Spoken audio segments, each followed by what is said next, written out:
Hiya. Back in the car today. Apologies for me rocking my Uncle Fester look, but I've got some new contact lenses, so I've been giving them a go today, and it's been dead sunny driving around, so I've actually had sunglasses on. Very exciting for living in the UK. So I wanted to pick apart something that I talked about yesterday at a support group that I went to, and that is loneliness, being alone, and also as I was talking about that, I sort of it moved into um,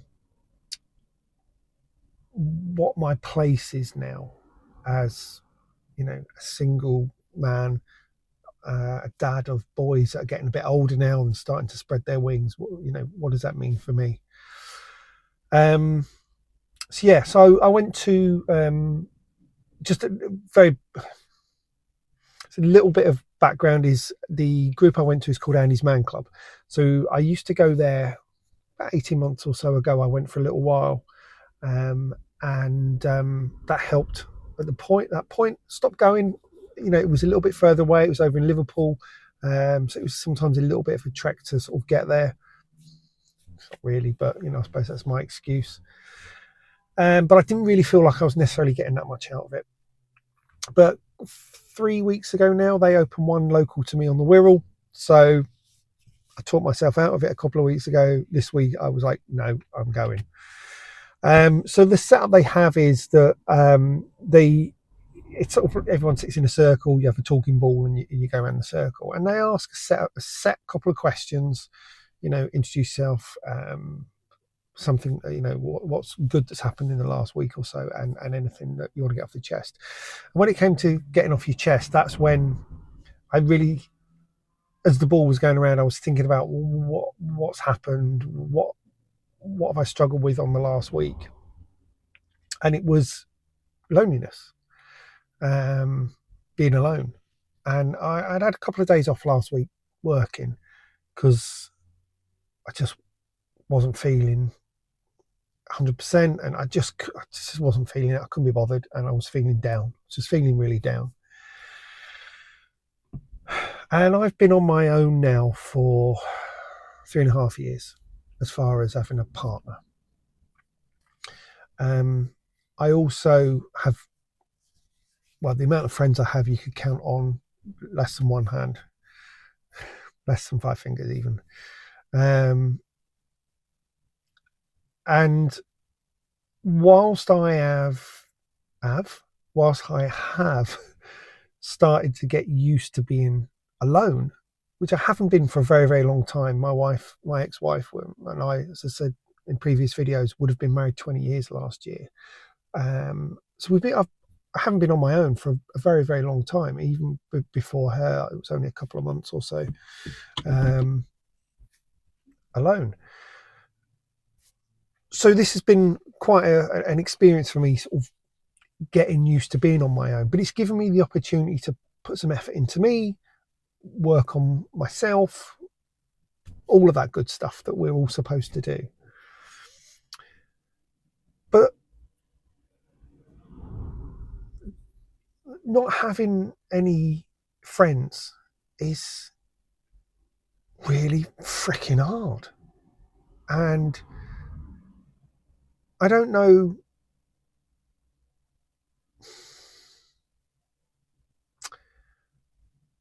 what to do about it, which sounds bizarre but I don't really have any hobbies outgoing hobbies.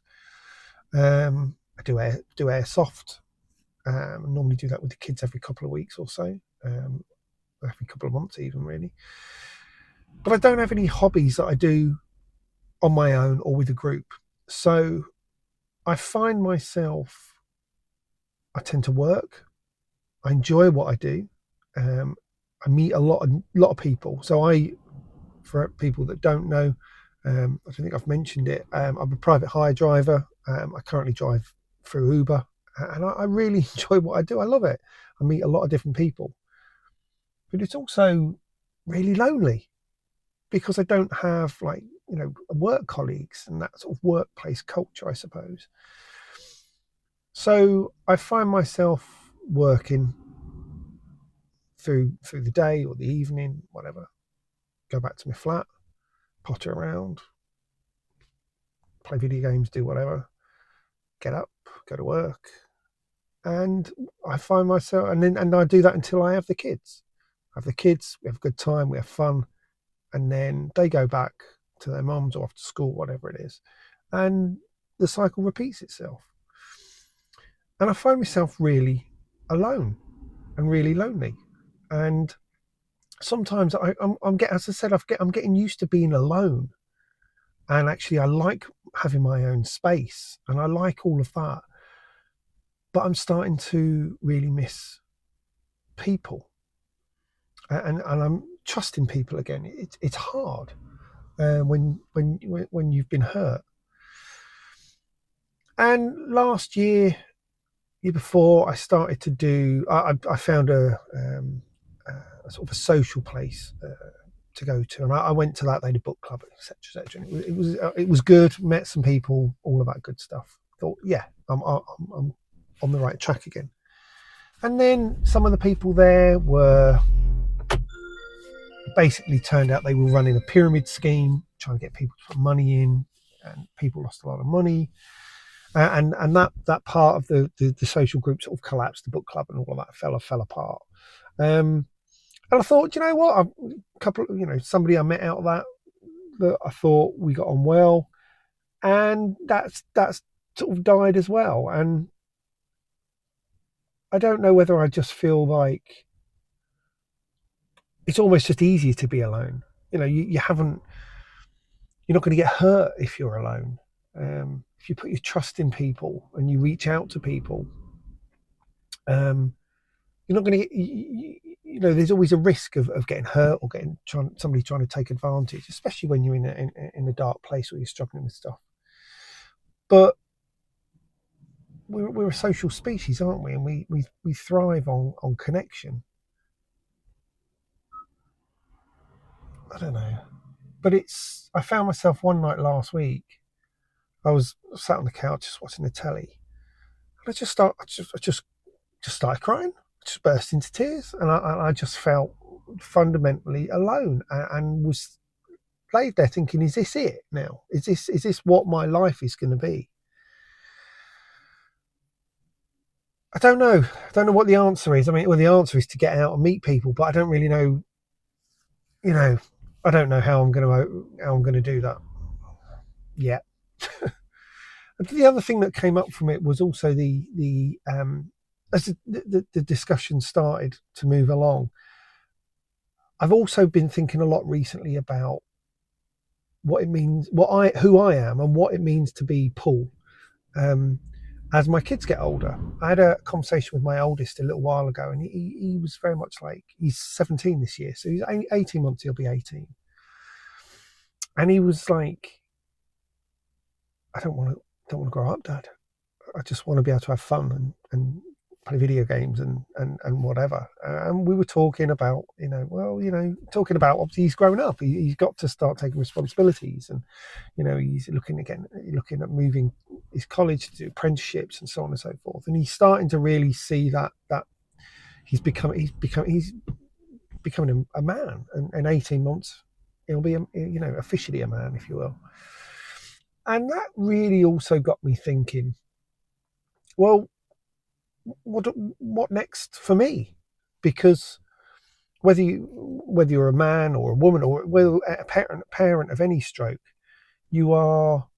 He's very, very healthy, running down there. I think that's twice he's been around now.